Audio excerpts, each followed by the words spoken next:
Hello, everyone.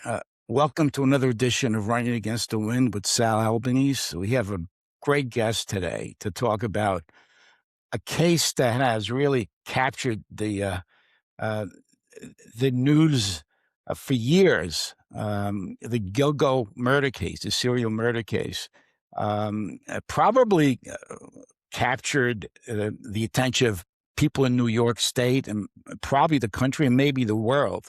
And we had breaking news last week that the perpetrator who killed at least 8 women pleaded guilty in Suffolk County. And today's guest played a key role in the arrest of Rex Oyman, um, who's the defendant in this case. He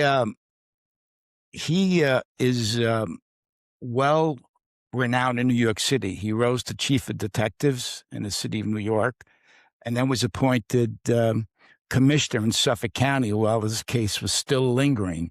And it's my pleasure to welcome Commissioner Rodney Harrison today.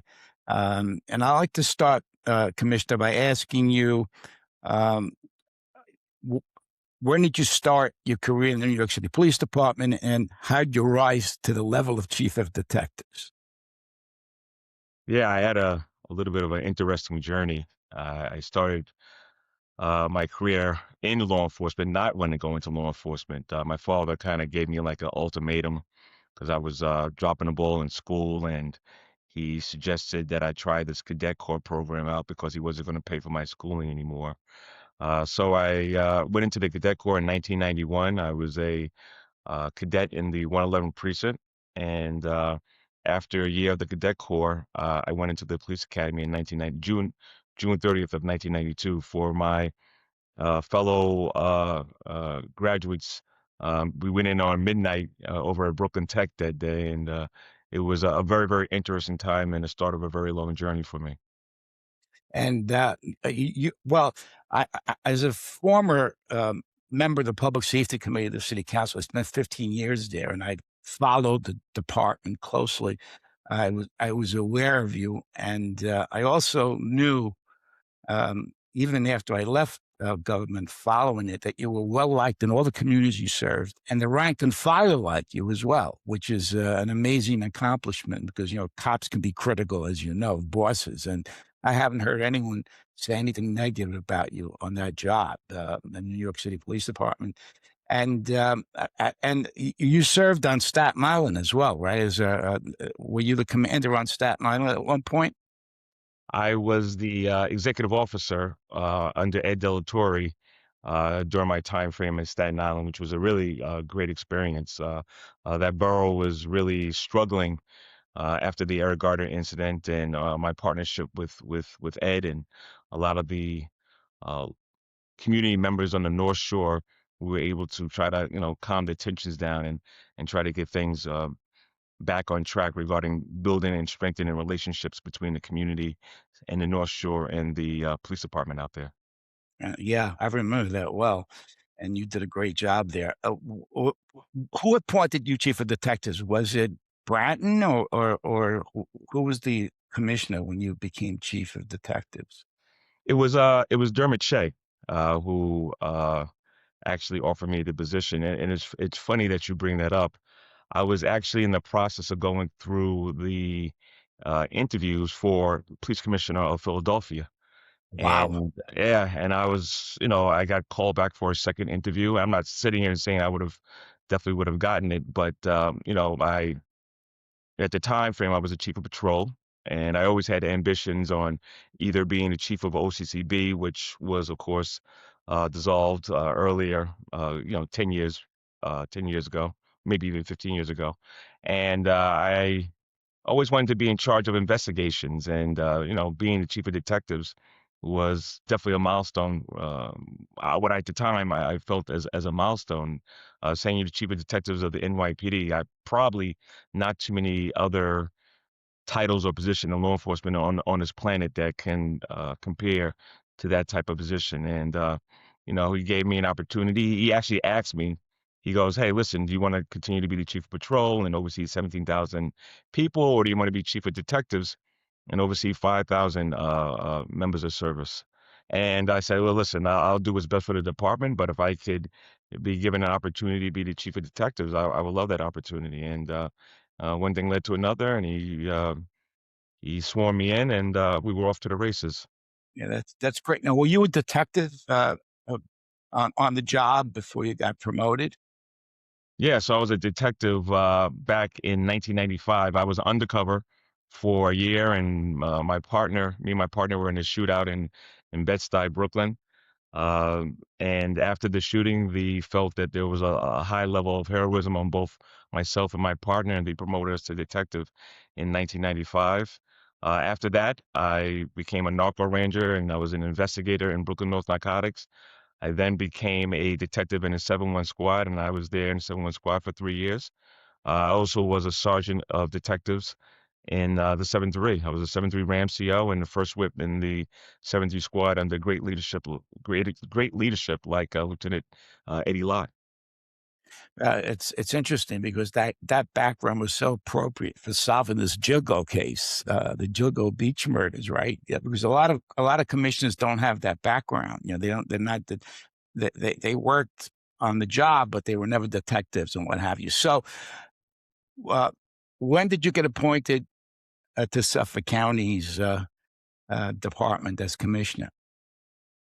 Yeah, so there was a change in administration. The new mayor came in, Eric Adams. I knew he had certain people that he was going to move in certain positions, so I thought the time would be right for me to kind of step down. But yet, at the same time, or during that same process, I was asked, would I be interested in applying for the Suffolk County Police Commissioner's position, where they were doing a uh, a nationwide search for that position, and I threw my hat in the ring after long discussions with my family.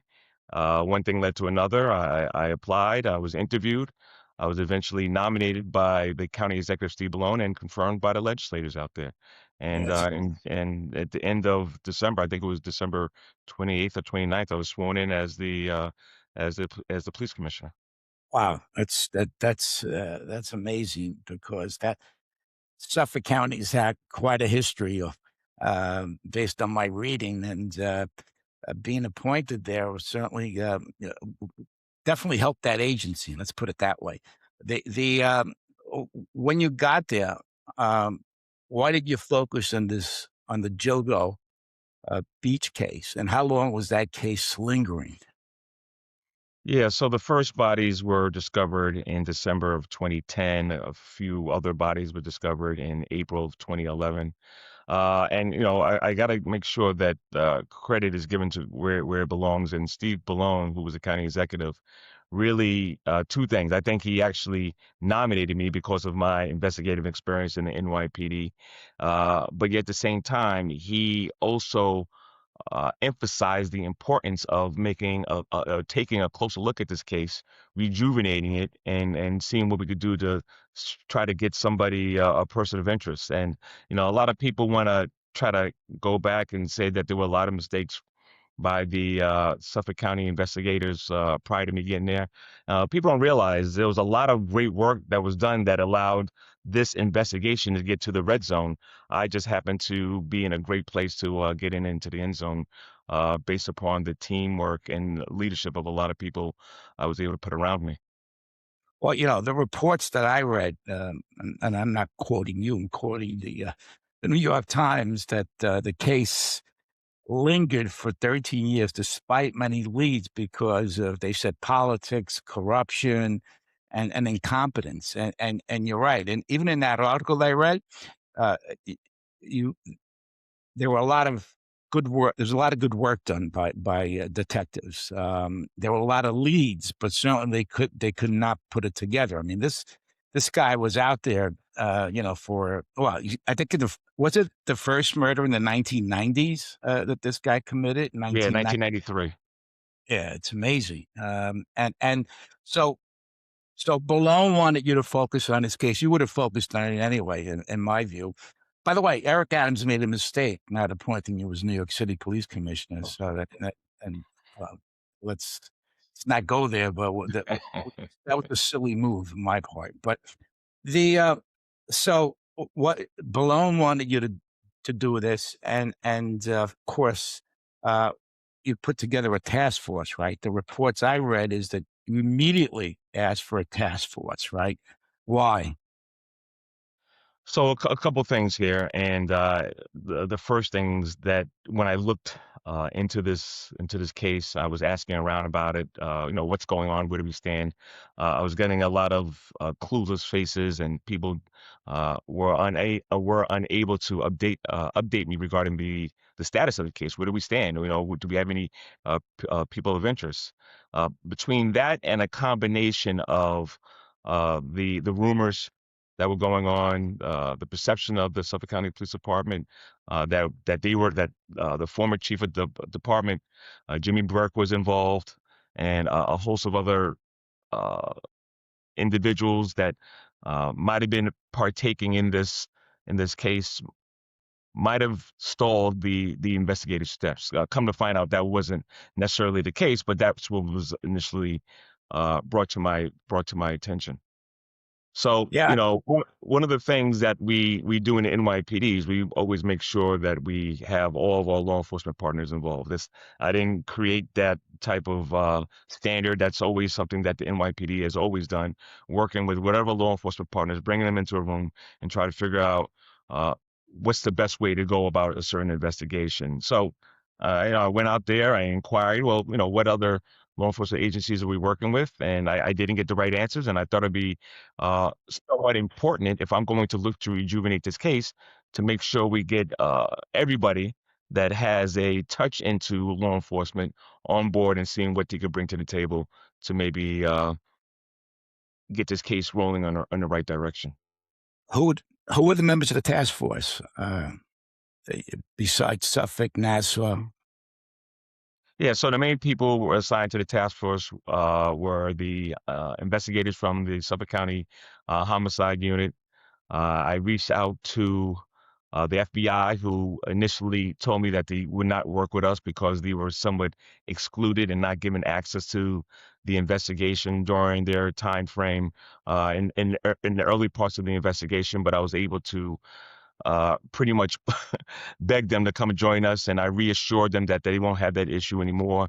This New York State Police, I reached out to them and asked them to be involved because I wasn't sure if this case was just geared or germane towards Suffolk County. I didn't know if it might have reached up to Nassau, the city, maybe even upstate somewhere. So I wasn't sure exactly how deep this case was going. And I, by the way, still feel that way today. That there may be potentially more unfortunate bodies out there that haven't been discovered. Reached out to Ray Turney, the district attorney's office. He provided a couple of people to the task force. I reached out to Kevin Catalina. He provided somebody who can do some work with inside the jail cells and speaking to sex workers or Johns that may have a violent history. And then that was kind of the impetus of putting the task force together, just getting everybody to work together and getting weekly updates from the leadership of the task force, which was Kevin Byron, that did not get the appropriate credit that he deserves regarding this case. Yeah, it's interesting, that happens a lot, unfortunately, in government and politics. People who really wind up doing a lot of the nitty-gritty work don't get the credit that they deserve. That's the nature of the beast, you know? I've observed that over the years. So, did you meet with the families, the commissioner, of the victims uh, of this heinous crime? Did you meet with the families? Yeah, so I met with them when we finally made our arrests. Ray Turney had them come to the press conference the day after, and I was able to engage them and tell them thank you for your patience, your resilience, your strength. You see a sense of relief. Unfortunately, it's a little bit of a bittersweet moment because their family members will never be returned. But just knowing that there's a little sense of closure, I want to believe they were very, very grateful. Well, I mean, I think, look, once again, I'm a fan of Commissioner Harrison, but without your insistence on the task force and bringing everybody else in, this thing could have still have gone unsolved. What were some of the leads that had accumulated over the years that were not followed up on? Yeah, so the one lead that I think that there might have been a little bit of a ball drop was one of the clients of one of the sex workers, victims. Her name was Amber Costello. There was a client that fit a certain description. He was a large individual, about 6'4", 300 pounds, bushy hair. According to Amber's roommates, he looked like an ogre. And the two roommates used to Did by the way. rob some of the John, some of her clients, but they chose not to rob this individual due to the fact that he was a large human being. And the one bit of information or clue that I think that could have been a better job done was that this individual drove a green avalanche. And that green avalanche, due to the fact, and this is one of great work from my predecessor, Geraldine Hart, they were able to identify two areas where the cell site hits were coming up from. One was being Massapequa Park, the other one was being Midtown Manhattan. So, is there a way that we could have done a certain type of vehicle check to see if there's anybody that has a green avalanche that lives in Massapequa Park? That's the miss that I think possibly could have broken this case a lot earlier. Thank God for a female investigator from the state police that came in and had that database and did that work and was able to attach a green avalanche to an individual that fit that description, and that individual ended up being Rex Sherman. Well, is that when the focus began on Rex at that point, or before that he was considered a suspect or a person of interest? No, that's when we first started taking a closer look at him. And I want to make sure this is very clear.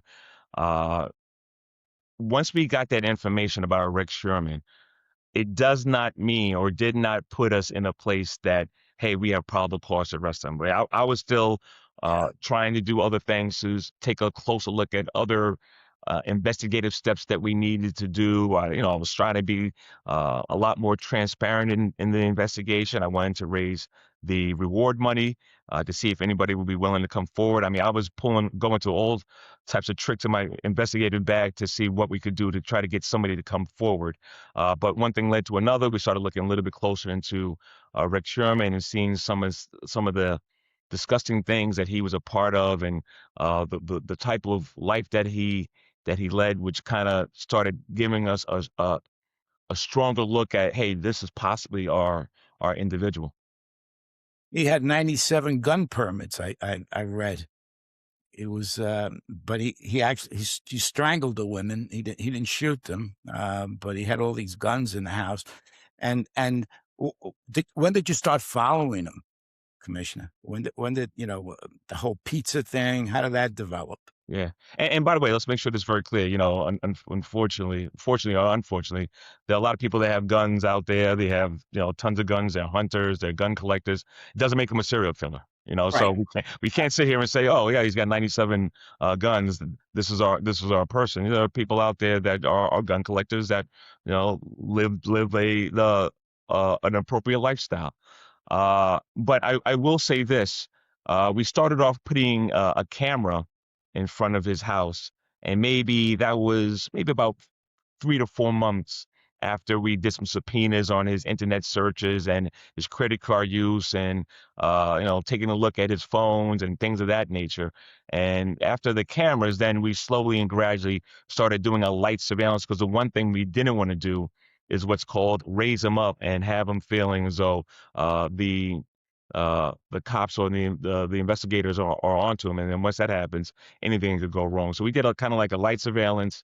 We wanted to continue to kind of work on seeing what type of evidence that we can recover from him to see if we could connect him to some of the sex workers. And then eventually we got to a point where we had to strengthen it up and try to recover some DNA from him. And that's when you see the story about the pizza box, getting the crust, collecting the DNA, and then matching it to some of the victims that were over on Ocean Parkway.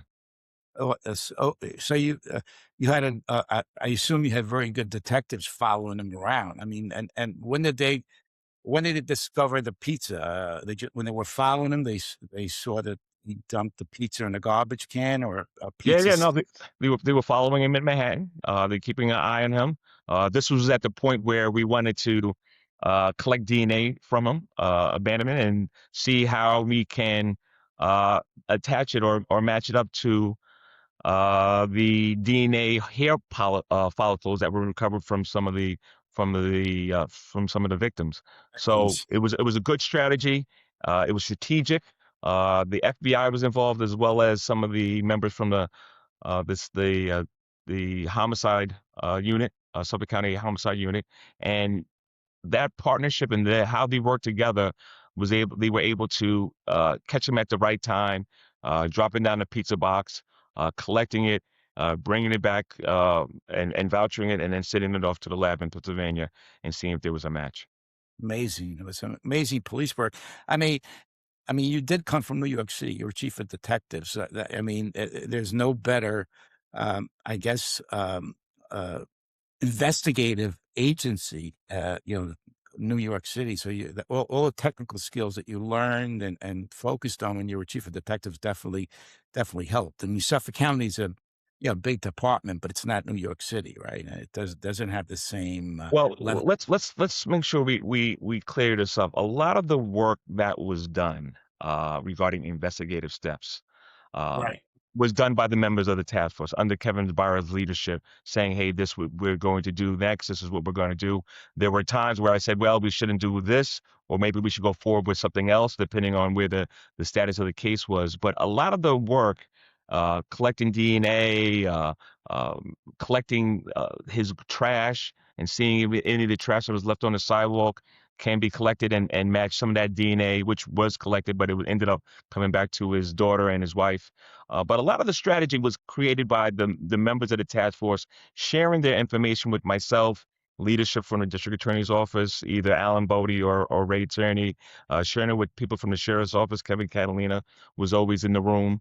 And just making sure it was leadership from the FBI, and just trying to come up with the best strategy going forward regarding investigative steps. What's going to be the next thing? Because at the end of the day, if we were to make an arrest, we want to make sure that we have a strong judicial process in place to be able to hold them accountable. Well, to your credit, you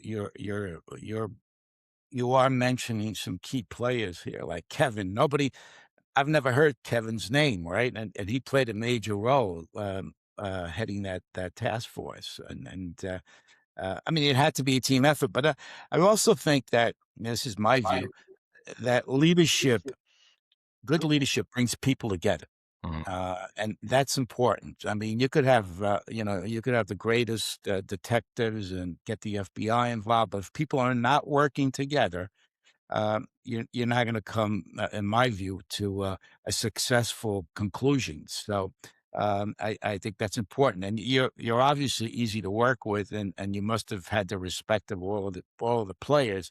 You brought the FBI back. I read how the FBI didn't want to be any part of Yep. the Suffolk County deal after they had a bad experience there. So, and you brought the state police in.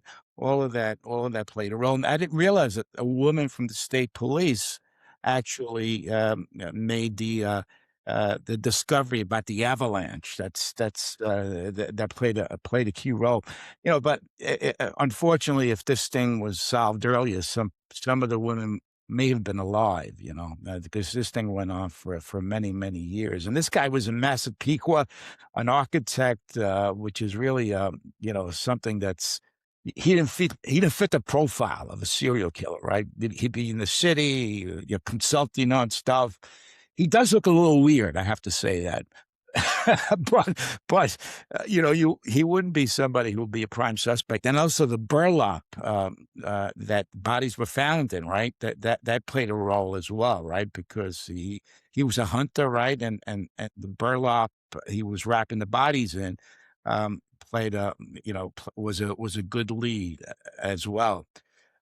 I think, I mean, I'm obviously don't have your expertise, but I think there are more bodies out there, This guy was around, was doing this for a very, very long time. So, and who knows what he did when he was out of state. He had a house somewhere down south, I believe. So, I just wanted to thank you for coming on. I really appreciate the conversation, and thank you for your work in keeping the city and the state safe over the years, Commissioner. Thanks again, and have a great day. Thank you.